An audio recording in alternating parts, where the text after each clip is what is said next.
Jusqu'à la dernière minute, j'ai cru que personne ne découvrirait jamais la vérité, murmure un ancien conseiller de l'Élysée, les mains tremblantes alors qu'il ouvre pour la première fois une mallette contenant des documents qu'il a cachés pendant plus de 50 ans.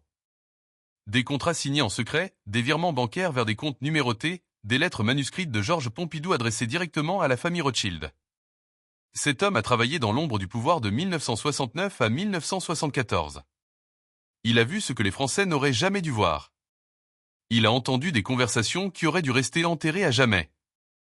Aujourd'hui, à 92 ans, il brise le silence. Pourquoi maintenant? Qu'est-ce qui l'a poussé à révéler ses secrets après un demi-siècle? Les archives officielles parlent d'une rencontre fortuite, d'un talent reconnu, d'une opportunité saisie. Mais les témoins de l'époque racontent une toute autre histoire.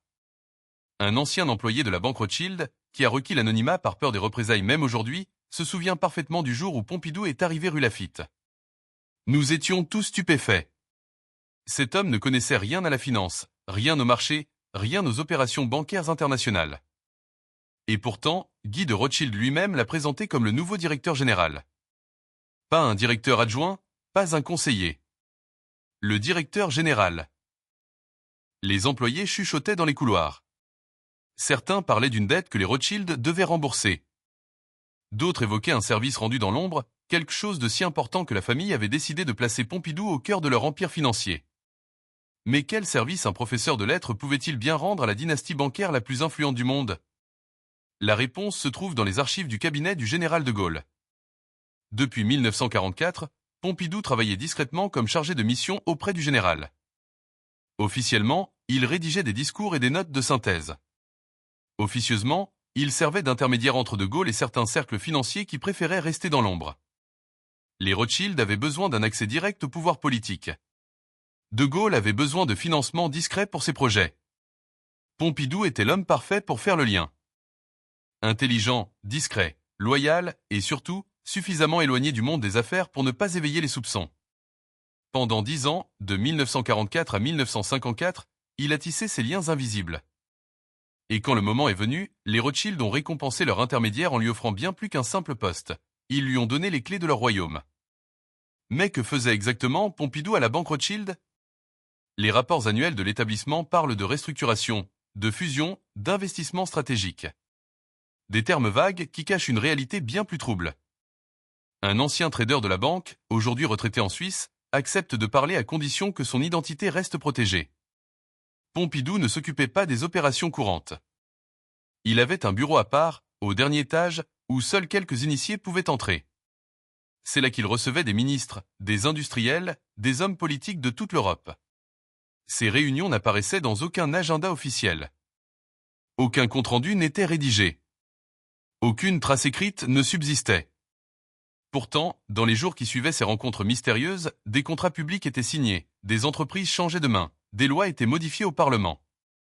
Un cas particulièrement troublant émerge des archives, l'affaire des pétroles d'Algérie. En 1956, alors que la guerre d'Algérie fait rage, la France découvre d'immenses gisements de pétrole dans le Sahara. Qui va contrôler cette manne? Qui va obtenir les concessions d'exploitation?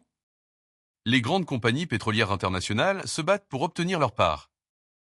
Et c'est Georges Pompidou, depuis son bureau de la banque Rothschild, qui orchestre les négociations. Des documents confidentiels révèlent qu'il a organisé au moins 12 réunions secrètes entre les représentants du gouvernement français et les dirigeants de Shell, d'Esso et de la Compagnie française des pétroles. À chaque fois, la banque Rothschild touchait une commission sur les contrats signés. Des millions de francs qui transitaient par des comptes offshore, loin des regards du fisc français. Mais le plus troublant reste à venir. En 1958, quand de Gaulle revient au pouvoir et fonde la Ve République, Pompidou quitte officiellement la banque Rothschild pour devenir directeur du cabinet du président. Officiellement. Car les témoignages recueillis auprès d'anciens employés de la banque racontent une toute autre histoire. Il n'est jamais vraiment parti, confie l'un d'eux. Il continuait à venir rue Laffitte, toujours par l'entrée de service, toujours en fin de journée quand les bureaux se vidaient. Il montait directement au dernier étage pour des réunions avec Guy de Rothschild. Ces visites clandestines ont duré jusqu'en 1962, soit 4 ans après sa nomination officielle à l'Élysée. Que se disait-il lors de ces rencontres secrètes? Quelles décisions politiques étaient influencées par ces conversations que personne n'était censé connaître? Un ancien membre de la direction de la surveillance du territoire, le service de renseignement intérieur français, apporte un éclairage glaçant. Nous avions reçu l'ordre de surveiller discrètement les allées et venues à la banque Rothschild. Pas officiellement, bien sûr. Mais certains au gouvernement s'inquiétaient de voir le directeur de cabinet du président maintenir des liens aussi étroits avec le monde de la finance. Les rapports de surveillance, dont certains ont été déclassifiés en 2008, révèlent que Pompidou a rencontré Guy de Rothschild au moins 37 fois entre 1958 et 1962. 37 réunions secrètes entre l'homme le plus proche du président de la République et le banquier le plus puissant de France. 37 occasions d'influencer les décisions politiques au plus haut niveau de l'État. Et personne, absolument personne, n'était au courant en dehors d'un cercle très restreint d'initiés. Les conséquences de ces rencontres secrètes ne tardent pas à se manifester. En 1959, le gouvernement français décide de libéraliser le marché des changes. Une décision technique en apparence, mais qui permet aux banques privées, et notamment à la banque Rothschild, de réaliser des profits colossaux sur les opérations de change internationales. Coïncidence ?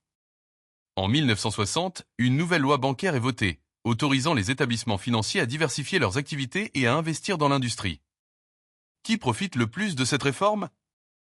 La banque Rothschild, qui peut désormais prendre des participations dans les grandes entreprises françaises. Hasard ? En 1961, le gouvernement lance un grand emprunt national pour financer la modernisation de l'économie. Quelle banque est choisie pour organiser cet emprunt ? Vous l'avez deviné, la banque Rothschild. Un économiste qui a travaillé au ministère des Finances à cette époque accepte de témoigner sous couvert d'anonymat. Nous savions tous que quelque chose n'était pas normal. Chaque fois qu'une décision importante devait être prise concernant le secteur bancaire ou financier, le dossier passait par le cabinet de Pompidou. Et systématiquement, les décisions finales favorisaient les intérêts de la banque Rothschild. Certains hauts fonctionnaires ont tenté d'alerter leurs supérieurs. Ils ont rédigé des notes confidentielles, demandé des enquêtes internes. Mais ces demandes n'ont jamais abouti. Les notes ont disparu des archives. Les fonctionnaires trop curieux ont été mutés vers des postes sans importance. Le système se protégeait lui-même. Et au centre de ce système se trouvait Georges Pompidou, l'homme qui servait de maître, la République française et la banque Rothschild. Mais comment un tel arrangement pouvait-il rester secret ? Comment Pompidou parvenait-il à maintenir cette double allégeance sans que le scandale n'éclate ? La réponse tient en un mot, le réseau. Autour de Pompidou gravitait un cercle d'hommes fidèles, tous liés d'une manière ou d'une autre au monde de la finance. Certains avaient travaillé avec lui à la banque Rothschild. D'autres avaient des intérêts dans des entreprises financées par la banque. Tous avaient une raison de protéger le secret. Ce réseau s'étendait bien au-delà du cabinet présidentiel. On retrouvait des hommes de Pompidou dans les ministères clés, à la Banque de France, dans les grandes entreprises publiques, même au sein de la presse financière.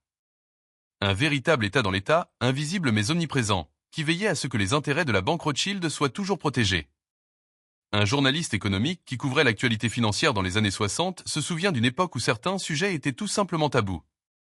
On ne parlait pas de Pompidou et de ses liens avec Rothschild. C'était une règle non écrite mais que tout le monde respectait. Les rares fois où un confrère a tenté d'évoquer le sujet, son article a été censuré par la direction du journal. La presse française était alors largement contrôlée par quelques grands groupes industriels et financiers. Des groupes qui, pour beaucoup, entretenaient des relations d'affaires avec la banque Rothschild. Critiquer Pompidou, c'était risquer de perdre des contrats publicitaires, des financements, voire de voir son journal racheté par un concurrent. Le silence était donc la règle. Et ce silence a permis à Pompidou de poursuivre son double jeu pendant des années sans que l'opinion publique ne s'en aperçoive. Pourtant, quelques voix isolées ont tenté de briser l'omerta. En 1961, un député de l'opposition pose une question écrite au gouvernement concernant les liens entre le directeur de cabinet du président et le monde de la finance. La question est précise, documentée, embarrassante. Elle demande si Pompidou a conservé des intérêts financiers dans la banque Rothschild après sa nomination à l'Élysée. La réponse officielle arrive 3 mois plus tard. Monsieur Georges Pompidou a rompu tout lien professionnel avec la banque Rothschild lors de sa prise de fonction au cabinet du président de la République. Une réponse claire, nette, définitive. Et totalement mensongère. Les documents bancaires retrouvés des décennies plus tard prouvent que Pompidou a continué à percevoir des honoraires de la banque Rothschild jusqu'en 1962, soit 4 ans après sa nomination officielle à l'Élysée. Des honoraires versés sur un compte discret, loin des regards indiscrets. Mais pourquoi les Rothschild tenaient-ils tant à garder Pompidou dans leur giron ? Qu'est-ce qui justifiait de prendre le risque d'un scandale politique majeur ? La réponse se trouve dans les enjeux économiques colossaux de l'époque. La France des années 60 est en pleine transformation. Le pays se modernise, s'industrialise, s'ouvre au commerce international. Des milliards de francs sont investis dans les infrastructures, l'énergie, les télécommunications. Chaque grand projet public représente une opportunité de profit pour les banques et les entreprises qui savent se positionner au bon moment. Et pour se positionner au bon moment, il faut avoir accès aux informations avant tout le monde. Il faut savoir quels projets vont être lancés, quels budgets vont être débloqués, quelles entreprises vont être favorisées. Georges Pompidou était cette source d'information. Il était l'homme qui savait tout avant tout le monde. Et cette information valait de l'or. Un ancien dirigeant d'une grande entreprise française, qui a requis l'anonymat, raconte comment le système fonctionnait concrètement. Quand nous voulions obtenir un contrat public important, nous passions par la banque Rothschild. Nous leur demandions de financer une partie du projet. Et miraculeusement, quelques semaines plus tard, nous apprenions que notre dossier avait été retenu par le gouvernement. Ce n'était pas de la corruption au sens classique du terme. Personne ne versait de pots de vin. Personne ne signait de contrats illégaux. Tout se passait dans une zone grise, parfaitement légale en apparence, mais profondément immorale. La banque Rothschild finançait des projets qui, par un heureux hasard, étaient ensuite sélectionnés par le gouvernement. Et Georges Pompidou, depuis son bureau de l'Élysée, veillait à ce que ces heureux hasards se produisent régulièrement. Les sommes en jeu étaient vertigineuses. Entre 1958 et 1962, la banque Rothschild a participé au financement de projets publics pour un montant total estimé à plus de 5 milliards de francs de l'époque. L'équivalent de plusieurs dizaines de milliards d'euros aujourd'hui. Sur chaque opération, la banque prélevait sa commission. Des millions qui s'accumulaient, année après année, contrat après contrat. Et une partie de cet argent revenait, d'une manière ou d'une autre, vers Georges Pompidou. Pas directement, bien sûr. Trop risqué. Mais sous forme d'honoraires de conseil, de participation dans des sociétés écrans, de placements financiers avantageux. Un système sophistiqué, presque impossible à démanteler, qui a permis à Pompidou de s'enrichir considérablement tout en servant officiellement l'État français. Alors, comment tout cela a-t-il pu rester secret pendant si longtemps ? Comment un système aussi vaste, impliquant autant de personnes, a-t-il pu fonctionner sans que personne ne parle ? La réponse tient à la nature même du pouvoir dans la France des années 60. Le général de Gaulle régnait en maître absolu sur les institutions. Sa parole était loi. Et Pompidou était son homme de confiance, celui qu'il avait choisi personnellement pour diriger son cabinet. Critiquer Pompidou, c'était critiquer de Gaulle. Et critiquer de Gaulle dans la France de 1960, c'était se condamner à l'isolement politique et professionnel. Les quelques personnes qui connaissaient la vérité ont donc préféré se taire. Par peur, par intérêt, ou simplement par respect pour le général. Le secret était protégé par la structure même du pouvoir gaulliste. Les mains du vieil homme tremblent encore plus fort lorsqu'il sort de sa mallette un document marqué « Confidentiel défense ». Ce que je vais vous montrer maintenant, personne ne devait jamais le voir, murmure-t-il en dépliant lentement une liasse de feuilles jaunies par le temps. Il s'agit de relevés bancaires datant de 1960 à 1962, des comptes numérotés en Suisse, au Luxembourg, même aux Bahamas. Sur chaque page, le même nom apparaît en code GP Consultant. Les enquêteurs de la direction de la surveillance du territoire avaient identifié ces initiales dès 1961. GP pour Georges Pompidou. Des virements réguliers, toujours les mêmes montants, toujours depuis les mêmes sources, des filiales de la banque Rothschild installées dans des paradis fiscaux. Pourquoi un directeur de cabinet présidentiel avait-il besoin de comptes offshore ? Que cachait-il exactement ? Et surtout, qui d'autre au sommet de l'État était au courant de ces arrangements financiers ? L'affaire prend une tournure encore plus troublante en 1962. Cette année-là, De Gaulle décide de nommer Pompidou Premier ministre. Un choix qui stupéfie tout le monde. Pompidou n'a jamais été élu, n'a jamais exercé de mandat politique, n'a aucune expérience du Parlement. C'est un technocrate, un homme de l'ombre, pas un leader politique. Pourtant, le 8 avril 1962, il devient le chef du gouvernement français. Les commentateurs politiques de l'époque parlent d'un coup de poker du général, d'une volonté de placer un homme loyal à Matignon. Mais les archives déclassifiées révèlent une toute autre réalité. 3 semaines avant la nomination de Pompidou, Guy de Rothschild a rencontré secrètement le général de Gaulle à l'Élysée. Une rencontre qui n'apparaît dans aucun agenda officiel, mais que plusieurs témoins ont confirmé des années plus tard. Que se sont-ils dit lors de cette entrevue ? Quel marché a été conclu entre le président de la République et le banquier le plus puissant de France ? Un ancien conseiller du général, qui a requis l'anonymat, apporte un éclairage glaçant sur cette période. De Gaulle avait besoin d'argent. Pas pour lui personnellement, mais pour financer ses grands projets, la force de frappe nucléaire, l'indépendance énergétique, la modernisation de l'industrie française. Le budget de l'État ne suffisait pas. Il fallait trouver des financements privés, discrets, qui ne passeraient pas par les circuits officiels. Les Rothschild disposaient de ces capitaux. Ils contrôlaient des réseaux bancaires internationaux capables de mobiliser des milliards en quelques jours. Mais ils voulaient quelque chose en échange, un accès direct au pouvoir politique. Pas seulement un intermédiaire comme avant, mais leur homme à la tête du gouvernement. De Gaulle a accepté le marché. Et Pompidou est devenu Premier ministre. Les premiers mois de Pompidou à Matignon confirment les pires soupçons. En juin 1962, à peine 2 mois après sa nomination, le gouvernement annonce une réforme majeure du système bancaire français. Officiellement, il s'agit de moderniser le secteur, de le rendre plus compétitif face à la concurrence internationale. Mais dans les faits, cette réforme autorise les banques privées à étendre considérablement leurs activités. Elles peuvent désormais investir massivement dans l'immobilier, prendre des participations dans les entreprises industrielles, créer des filiales à l'étranger sans autorisation préalable. Qui profite le plus de cette libéralisation? La banque Rothschild, évidemment. En moins d'1 an, elle double ses actifs, rachète 3 banques régionales, prend le contrôle de plusieurs grandes entreprises françaises. Une expansion fulgurante, rendue possible par les décisions politiques prises par l'ancien directeur général de la banque devenu Premier ministre. Mais le scandale le plus retentissant éclate en 1963 avec l'affaire dite des avions d'assaut. Le gouvernement français négocie la vente de 50 avions de combat Mirage à l'Afrique du Sud. Un contrat colossal estimé à plus de 2 milliards de francs. Pour financer cet achat, le gouvernement sud-africain a besoin d'un prêt bancaire. 3 établissements sont en compétition pour accorder ce prêt, la Banque de Paris et des Pays-Bas, le Crédit Lyonnais et la Banque Rothschild. C'est finalement Rothschild qui remporte le contrat. Coïncidence? Les documents confidentiels du ministère des Finances révèlent que Georges Pompidou est intervenu personnellement auprès du ministre pour recommander la Banque Rothschild. Il a même organisé une réunion secrète entre les représentants de Dassault, les émissaires sud-africains et Guy de Rothschild. Une réunion qui s'est tenue non pas à Matignon, mais dans les bureaux privés de la Banque Rue Laffitte. Le Premier ministre de la République française négociait des contrats d'État dans les locaux d'une banque privée. Comment une telle situation était-elle possible? Un ancien ministre de cette époque, aujourd'hui décédé, avait confié à son biographe quelques années avant sa mort: « Nous savions tous que Pompidou n'avait jamais vraiment quitté Rothschild. Il continuait à les servir, à protéger leurs intérêts, à leur ouvrir des portes.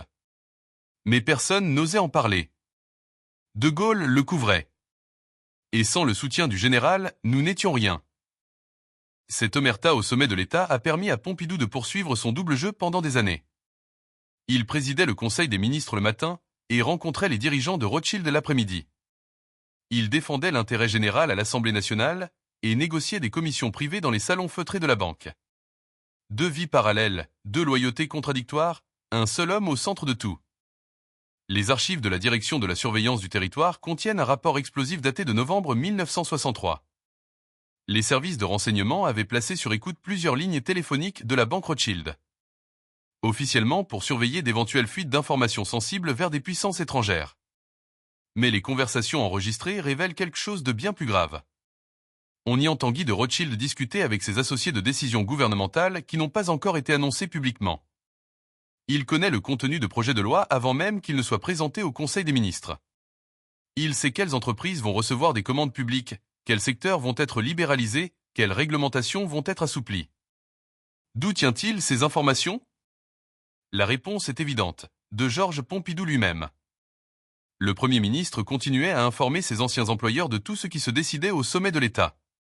Le directeur de la DST de l'époque, un homme intègre nommé Raymond Marcellin, décide de transmettre ce rapport directement au général de Gaulle. Il demande une audience urgente, arrive à l'Élysée avec le dossier complet, les écoutes, les relevés bancaires, les preuves des rencontres secrètes.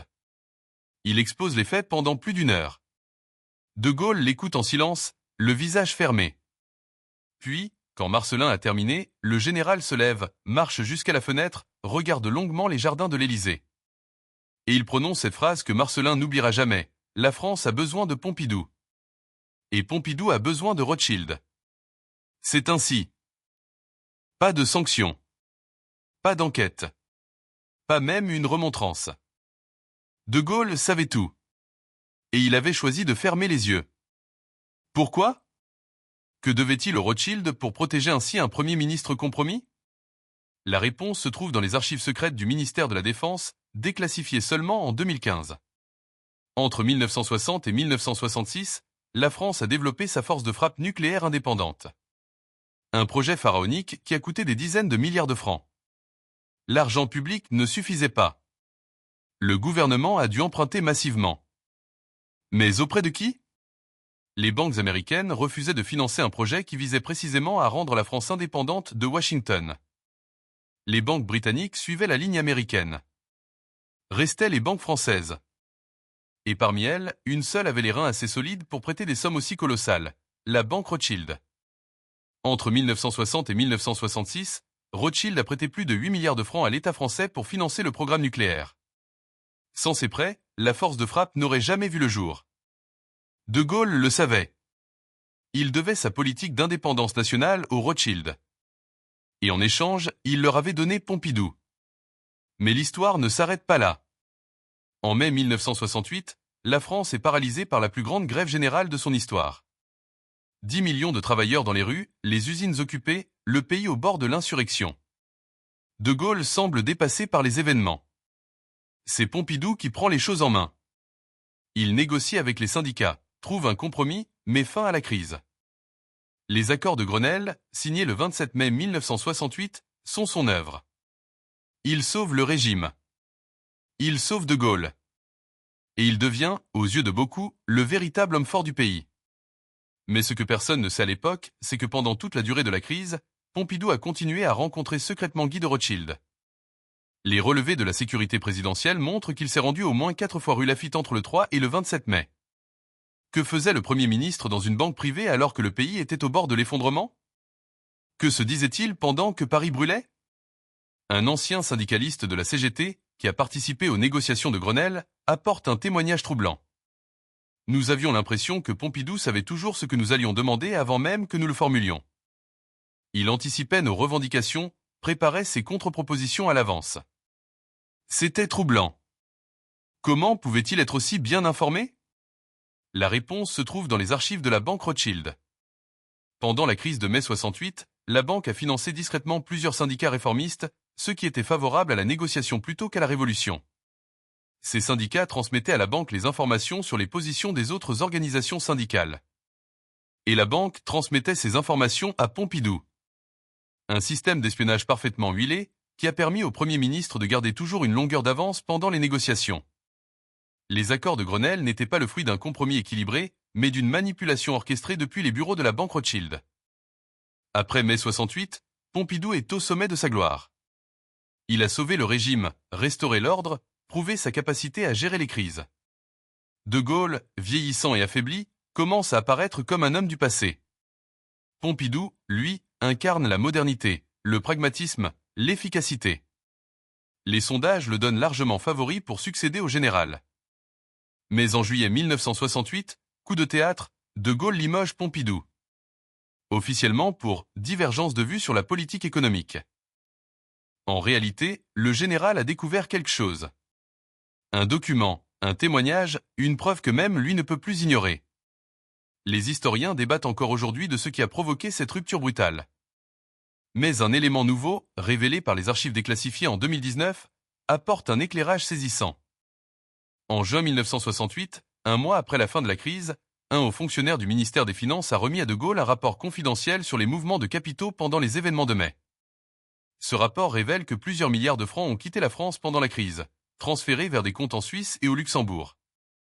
Une fuite massive de capitaux qui a failli provoquer l'effondrement du franc. Mais le plus troublant, c'est que ces transferts ont été organisés par la banque Rothschild.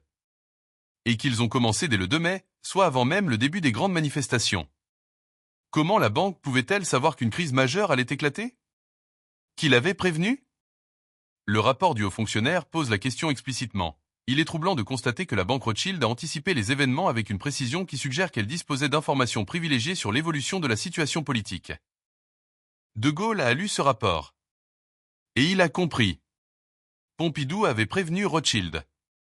Il avait permis à la banque de mettre ses capitaux à l'abri avant la tempête. Pendant que la France sombrait dans le chaos, la banque Rothschild réalisait des profits colossaux en spéculant contre le franc. Et Pompidou était complice. Voilà pourquoi De Gaulle l'a limogé. Pas pour des divergences politiques, mais parce qu'il avait trahi. Il avait fait passer les intérêts de ses anciens employeurs avant ceux de la nation. Il avait utilisé sa position au sommet de l'État pour enrichir une banque privée au détriment du pays qu'il était censé servir. Pour De Gaulle, c'était impardonnable. Mais le général ne pouvait pas révéler publiquement la vérité. Cela aurait provoqué un scandale d'État, ébranlé les institutions, peut-être même fait tomber la République. Alors il a choisi le silence. Il a limogé Pompidou discrètement, sans explication, en espérant que l'affaire resterait enterrée. Mais Pompidou, lui, n'avait pas dit son dernier mot. Il avait des alliés puissants, des réseaux solides, et surtout, il avait l'argent de Rothschild derrière lui. La bataille pour le pouvoir ne faisait que commencer. Limogé mais pas vaincu, Georges Pompidou quitte Matignon en juillet 1968 avec un sourire énigmatique que les photographes immortalisent sur les marches de l'Hôtel de Ville. « Je reviendrai », murmure-t-il à l'un de ses proches collaborateurs. Une promesse qui sonne comme une menace pour ceux qui connaissent la véritable nature de cet homme. Car Pompidou ne part pas les mains vides. Il emporte avec lui des carnets d'adresses qui valent de l'or, des secrets qui peuvent détruire des carrières, et surtout, le soutien indéfectible de la banque Rothschild. Un ancien ministre de l'époque, interrogé sous couvert d'anonymat, révèle aujourd'hui ce que tout le monde savait mais que personne n'osait dire. Le jour même de son départ de Matignon, Pompidou a déjeuné rue Laffitte avec Guy de Rothschild. Pas dans un restaurant discret. Non, directement dans les bureaux de la banque, comme pour envoyer un message à tout le monde. Je suis peut-être tombé, mais mes protecteurs sont toujours là. Que se sont-ils dit lors de ce déjeuner? Quels plans ont-ils échafaudés pour reconquérir le pouvoir? Et surtout, combien d'argent les Rothschild étaient-ils prêts à investir pour placer à nouveau leur homme à l'Élysée? La réponse arrive plus vite que prévu. Le 27 avril 1969, De Gaulle perd son référendum et démissionne dans la nuit. La France se retrouve sans président. Des élections sont organisées pour juin. Pompidou annonce sa candidature. Mais une candidature présidentielle coûte cher. Très cher. Il faut financer des meetings dans toute la France, payer des affiches, des spots télévisés, des sondages, une armée de militants. Les estimations de l'époque parlent de plusieurs dizaines de millions de francs. D'où vient cet argent? Officiellement, de dons de sympathisants et de cotisations du parti gaulliste. Mais les archives bancaires racontent une toute autre histoire. Entre mai et juin 1969, pas moins de 43 virements suspects sont effectués depuis des comptes liés à la banque Rothschild vers des associations de financement de la campagne de Pompidou. Des virements toujours inférieurs au seuil légal de déclaration, toujours effectués depuis des filiales différentes, toujours via des circuits complexes passant par la Suisse et le Luxembourg. Un système de financement occulte parfaitement organisé, impossible à tracer pour les autorités de l'époque. Un ancien responsable de campagne de Pompidou, aujourd'hui âgé de 87 ans, accepte de briser le silence. Nous recevions des enveloppes. Des enveloppes épaisses, remplies de billets de 500 francs. Elles arrivaient par coursier, toujours en fin de journée, toujours sans nom d'expéditeur. Nous savions d'où elles venaient. Tout le monde le savait. Mais personne ne posait de questions. Ces enveloppes contenaient au total plusieurs millions de francs. De l'argent liquide, impossible à tracer, qui a permis à Pompidou de mener une campagne d'une ampleur sans précédent. Pendant que ses adversaires comptaient leurs sous, lui louaient des salles immenses, organisaient des meetings géants, inondaient les médias de publicité. Une campagne de riches, financée par la banque la plus puissante d'Europe. Et ça a marché. Le 15 juin 1969, Georges Pompidou est élu président de la République française avec 58% des voix. L'ancien banquier de Rothschild s'installe à l'Élysée. Le cercle est bouclé. Mais l'histoire la plus troublante commence maintenant. Car une fois président, Pompidou ne rompt pas ses liens avec le monde de la finance. Au contraire, il les renforce. Les archives de la présidence, partiellement déclassifiées en 2017, révèlent que pendant ses 5 années à l'Élysée, Pompidou a rencontré Guy de Rothschild au moins 72 fois. 72 rencontres entre le président de la République et un banquier privé. Des rencontres qui n'apparaissent dans aucun agenda officiel, qui se déroulent toujours en dehors des circuits protocolaires habituels. Parfois à l'Élysée, dans les appartements privés du président où aucun huissier ne note les visiteurs. Parfois dans la résidence secondaire de Pompidou à Orvillers, loin des regards indiscrets. Parfois même à l'étranger, lors de voyages officiels où le président trouve toujours le moyen de s'éclipser quelques heures pour retrouver son ancien employeur. Un membre de la sécurité présidentielle, qui a assuré la protection de Pompidou de 1969 à 1974, témoigne aujourd'hui pour la première fois. Nous avions des ordres stricts concernant ces rencontres. Pas de traces écrites. Pas de photos. Pas de témoins. Quand Rothschild venait à l'Élysée, il entrait par une porte dérobée que même la plupart des collaborateurs du président ne connaissaient pas. Une porte qui donnait directement sur les appartements privés. Ces précautions extraordinaires en disent long sur la nature de ces entrevues. Que pouvait bien se dire un président de la République et un banquier qui nécessitait un tel niveau de secret? Quelles décisions étaient prises lors de ces rencontres clandestines? Et surtout, qui servait vraiment Georges Pompidou, la France ou la banque Rothschild? Les conséquences de ces rencontres secrètes ne tardent pas à se manifester. En janvier 1973, le gouvernement Pompidou fait voter une loi qui va changer radicalement le système bancaire français. La loi dite Pompidou-Rothschild, par ses détracteurs, bien que ce nom n'apparaisse jamais officiellement. Cette loi interdit désormais à la Banque de France de prêter directement à l'État français. Désormais, quand le gouvernement a besoin d'argent, il doit emprunter sur les marchés financiers privés auprès des banques commerciales. Et devinez qui devient le principal prêteur de l'État français? La banque Rothschild, évidemment. Du jour au lendemain, l'État français se retrouve endetté auprès des banques privées. Il doit payer des intérêts sur sa dette. Des intérêts qui enrichissent les banques. Des intérêts qui appauvrissent le pays. Une réforme présentée comme technique, mais qui constitue en réalité le plus grand hold-up financier de l'histoire de France. Un économiste qui travaillait au ministère des Finances à cette époque, aujourd'hui professeur émérite dans une grande université, analyse cette réforme avec le recul des décennies. Cette loi a été une catastrophe pour les finances publiques françaises. Avant 1973, la dette de l'État était quasiment nulle. Après cette réforme, elle n'a cessé d'exploser. Aujourd'hui, la France paie chaque année des dizaines de milliards d'euros d'intérêts aux banques privées. Des intérêts qui auraient pu servir à construire des hôpitaux, des écoles, des infrastructures.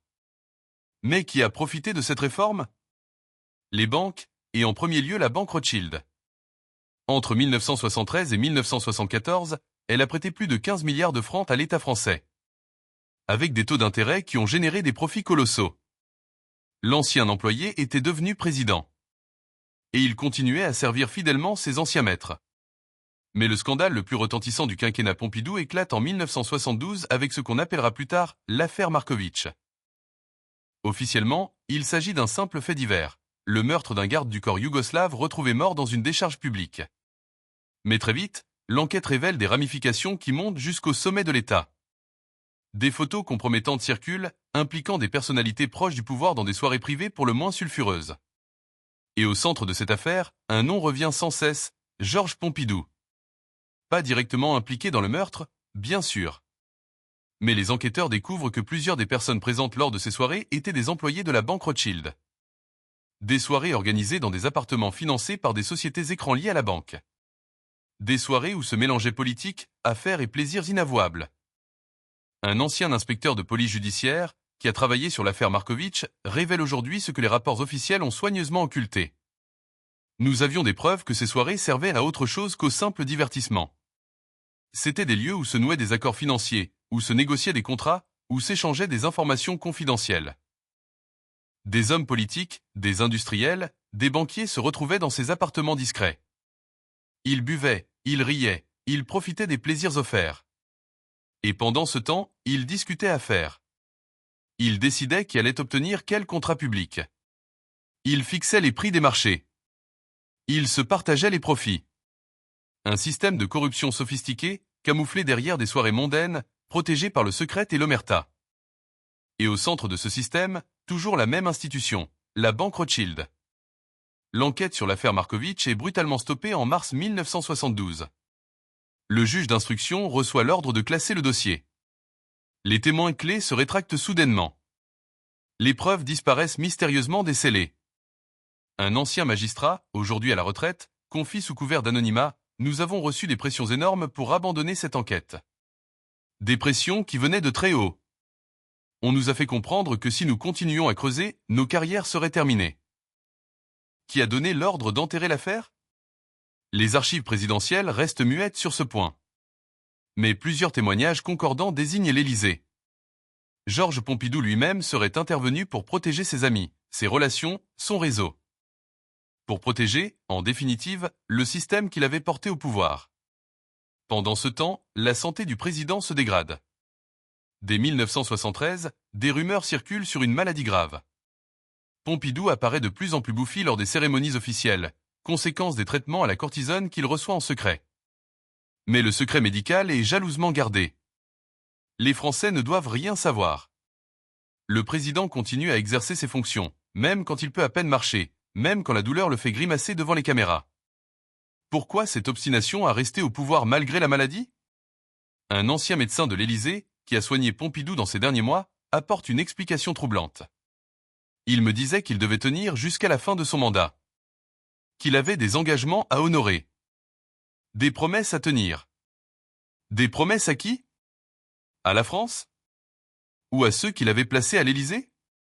Les derniers mois de la présidence Pompidou sont marqués par une série de décisions économiques qui favorisent systématiquement le secteur bancaire. En novembre 1973, nouvelle réforme autorisant les banques à spéculer sur les marchés financiers internationaux. En janvier 1974, assouplissement des règles de contrôle d'échange permettant aux capitaux de circuler librement hors de France. En mars 1974, quelques semaines avant sa mort, Pompidou signe un décret autorisant les banques françaises à créer des filiales dans les paradis fiscaux. Chaque réforme, chaque décision, chaque signature présidentielle ouvre de nouvelles opportunités de profit pour les banques. Et en premier lieu pour la banque Rothschild. Jusqu'au bout, jusqu'à son dernier souffle, Georges Pompidou aura servi fidèlement ses anciens employeurs. Le 2 avril 1974, Georges Pompidou meurt à l'Élysée. Officiellement d'une maladie de Waldenström, un cancer rare du sang. Mais les circonstances exactes de sa mort restent troubles. Pourquoi les médecins ont-ils attendu si longtemps avant de révéler la gravité de son état? Pourquoi le président a-t-il refusé de démissionner alors qu'il était manifestement incapable d'exercer ses fonctions? Et surtout, que contient le testament politique qu'il a rédigé dans ces derniers jours et qui reste classé secret défense jusqu'en 2044? Un ancien collaborateur de l'Élysée, qui a eu accès à ce document, lâche cette phrase énigmatique. Si les Français savaient ce qui est écrit dans ce testament, ils comprendraient enfin qui était vraiment Georges Pompidou.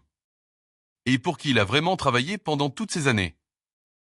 Après sa mort, les archives présidentielles sont scellées. Mais certains documents échappent au contrôle.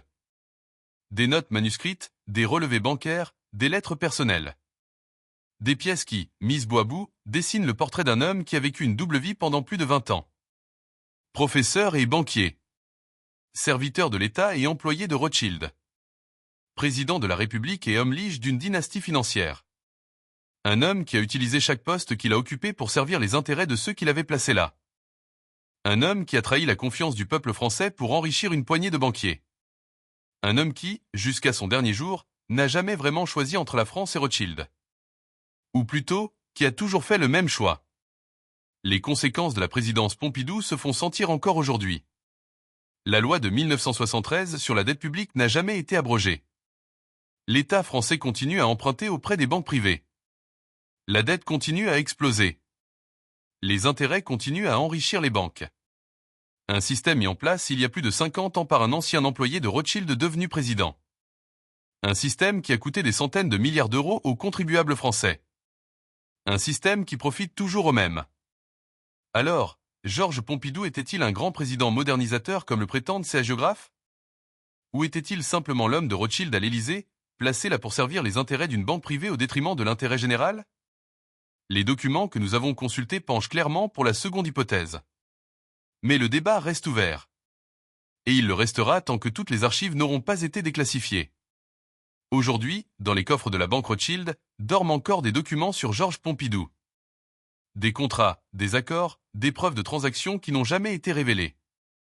La banque refuse obstinément de les rendre publics, invoquant le secret bancaire et la protection de la vie privée de ses anciens clients. Mais ces documents existent. Des témoins les ont vus. Des historiens les ont réclamés en vain. Que contiennent-ils exactement? Quels secrets supplémentaires pourraient-ils révéler sur les liens entre Pompidou et Rothschild? Et surtout, pourquoi la banque tient-elle tant à les garder secrets, plus de 50 ans après la mort de Pompidou? Qu'y a-t-il dans ces dossiers qui justifie un tel niveau de protection? Des preuves de corruption? Des accords illégaux? Ou simplement la confirmation de ce que beaucoup soupçonnent depuis longtemps, que Georges Pompidou n'a jamais cessé de travailler pour Rothschild, même quand il était président de la République française?